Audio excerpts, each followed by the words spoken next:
what's up, first graders? It's Mr. Mannal. Welcome back. Okay, so today we're talking about theater basics, all right? These are some things you need to know if we're going to be in the theater. If you're going to be in the theater, these are some things that everybody knows. So let's start first off with the three kinds of theater performance.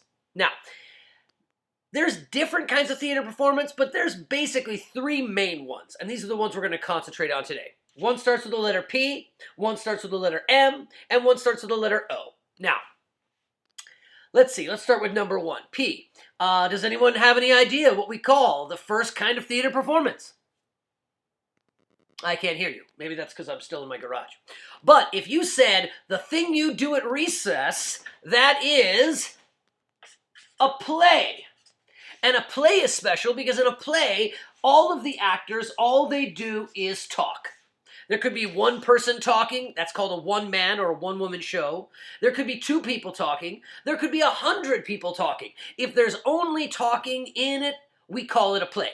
Now, you're not going to see many plays for first graders. There are some out there, some kid shows, but grown-ups don't like to take kids to plays, especially if it's 2 or 3 hours long. When you take a kid, a first grader, to a play, this is what happens. Mom, I'm really bored. Can we... Shh.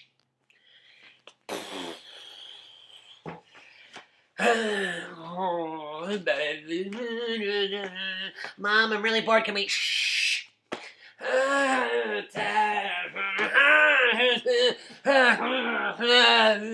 Mom, I'm really...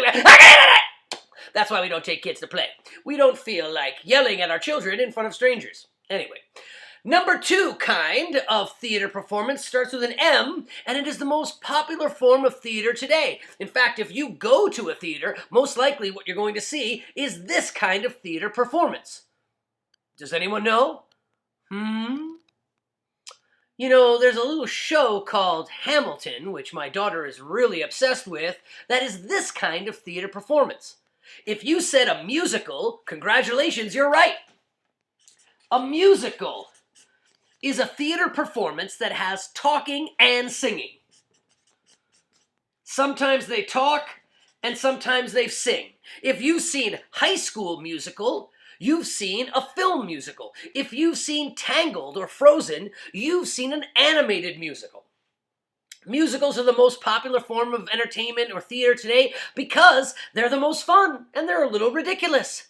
Imagine if you lived in a musical world. You go down to your kitchen, your mom puts down a bowl of cereal in front of you, and you go, oh gosh, cereal again? I'm so tired of cereal. And then suddenly your sister jumps in. He hates cereal, you know he hates cereal. And then your dad comes in. I hate bananas, you know I hate bananas. And here comes Grandma.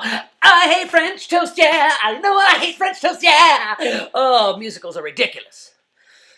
So that's the second kind of theater performance. And the third kind of theater performance starts with an O. Anybody know? Do you know what number 3 is? That's right. If you guessed opera, you're correct.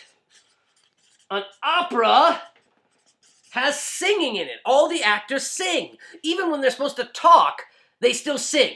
Imagine if you lived in an opera world. You raise your hand. Excuse me, teacher, may I go to the bathroom? But you wouldn't do it like that. You'd say, teacher, may I go to the bathroom? And your teacher would say, forget about it, buddy. Sit down and do your math. I don't care if you... Okay, you get the point. Only singing. So, a play has talking, a musical has talking and singing, and an opera has only singing. Now remember, it's called an opera, not an Oprah. An Oprah is a rich lady who lives in Chicago and used to have a talk show. But this is opera. Now, the last thing I want to talk about today is the stage map. You can see I drew one that looks very similar to the map that's on the website for the first graders on the SBUSD Elementary Arts website. Now, you use that map to fill it out. But before I go into that, I'll tell you a little theater history. Remember, if you remember from kindergarten, most theaters a long time ago were built outside.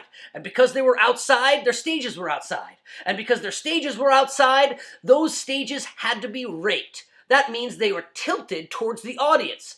so that when the weather was bad, rain or snow, and it would fall on that stage, that water, instead of staying on the wood and causing the wood to rot and go bad, the water would simply roll off down the front.